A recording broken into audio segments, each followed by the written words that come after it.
लोकशाहीचा बुलंद आवाज, रिपब्लिकन वार्ता महाराष्ट्र। गुंडाविरोधी पथकाचे पोलीस अंमलदार राजेश राठोड आणि पोलीस अंमलदार कल्पेश जाधव यांना गुप्त बातमीदारामार्फत माहिती मिळाली की सराईत गुन्हेगार आकाश काळे राहणार पंचवटी नाशिक याच्याजवळ देशी बनावटीचे अग्निशस्त्र आहे।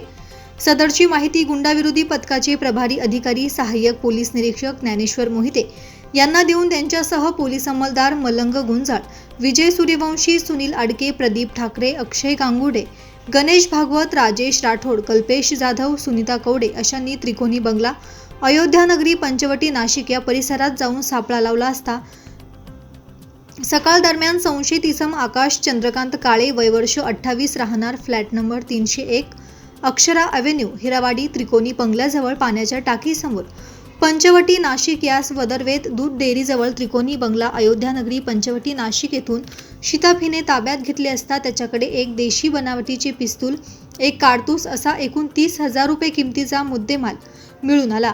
सदरचे अग्निशस्त्र हे परिसरात दहशत निर्माण करण्यासाठी जवळ बाळगत असल्याचे सांगितले।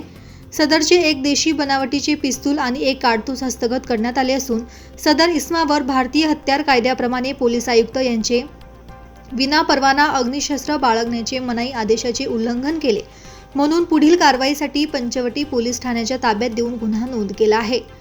रिपब्लिकन वार्ता महाराष्ट्रसाठी विशेष प्रतिनिधी आनंद Dabhade, Nashik. Subscribe now and press the bell icon. Never miss an update.